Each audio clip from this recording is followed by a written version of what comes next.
Hello, my friends. Today's puzzle is a little bit harder than usual. Or let me rephrase that it's a lot harder than usual, I would say. So, look at this position. It's very unbalanced. Both kings are exposed, which for me it's a drawish position. Either side would get a perpetual check, I think. We have three pawns, but they are really not well balanced either, and they're pretty far away from promoting. Black has a nice pawn here. The bishop is a bit fenced in here down in the corner, but well, it's really hard to analyze this. So I'm not going to try to do it for you. Instead, it's white to move, and white's going to win this. Can you find out how? Can you see the full variation? Then you are really, really doing a good job. Go ahead and try. Okay, here we go. So obviously we need to do something aggressive. Just moving our rook to attack the queen is too slow. Black will get a check. Maybe we move up our king here, and we will allow black to take this pawn.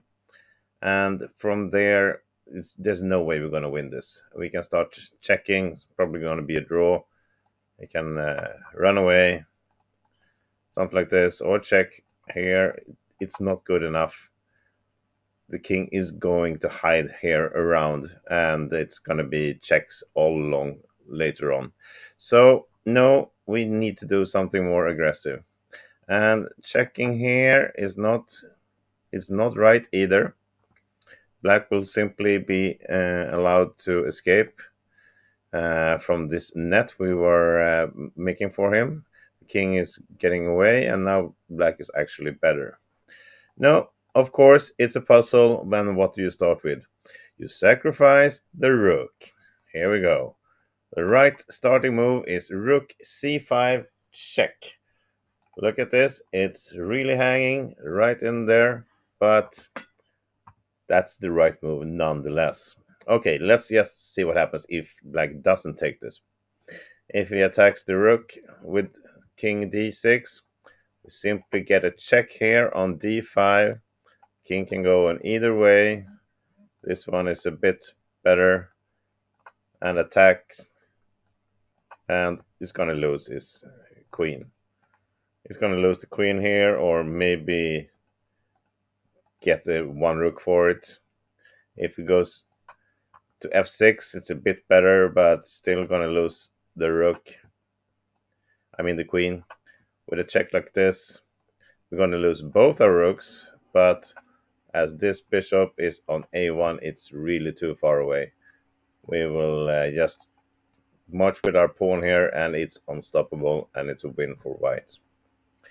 So, okay, black needs to take this. And the next move is pretty obvious. We check with the other rook, and we intend to take the queen.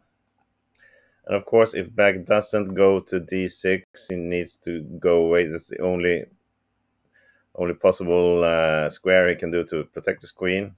And if he does something else, well, this is just too slow. This is easy win for white again. We just march our pawn. Even if he attacks our rook, we can just ignore it, and we will get a queen next move and win this easy. So, after rook h5 check, the king comes to d6. So the question is now, I mean, still, if we take here, we are down still a piece. This pawn will just run. So what do?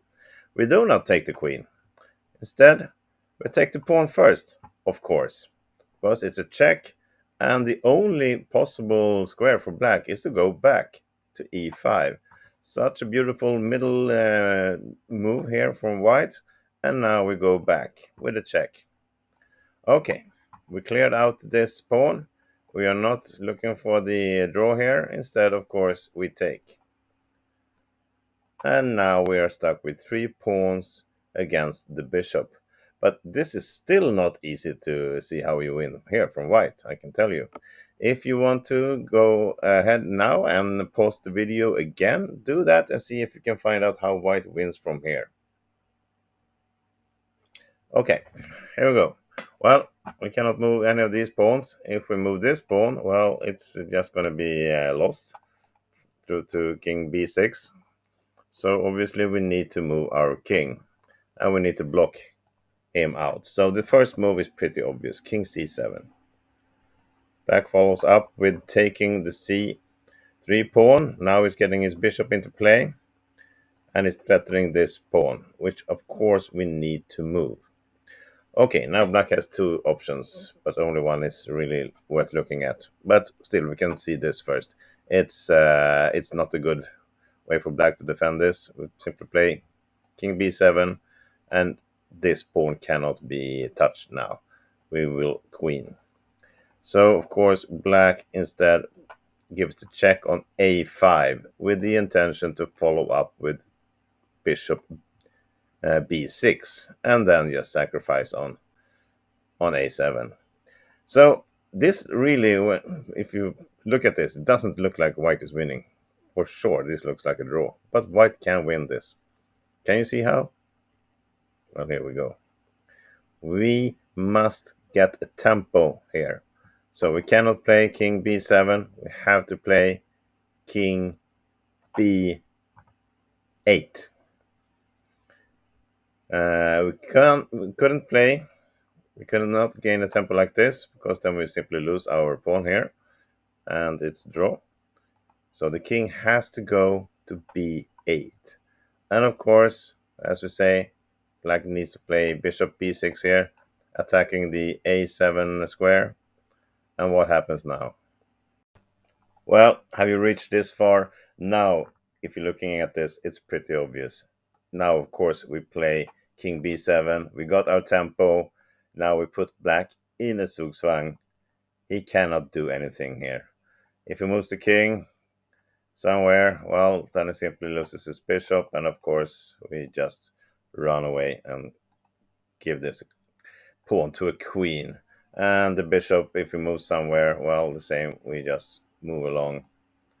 And there's no point in trying to block our king out like this. It's just not quick enough. We will still be able to promote our pawn to a queen, and we will win this. So I would say, if after king b7 in this position, the only thing black can do now is just to shake your hands, resign, and call it a day. And who could have seen this end position when you looked at the starting position? It's just amazing. Really, really cool study. That's how it is. Really beautiful moves along the way with a couple of rook sacrifices, and we end up with this, and it's a win. Thank you everybody for watching this. I hope you have a great day. Bye bye.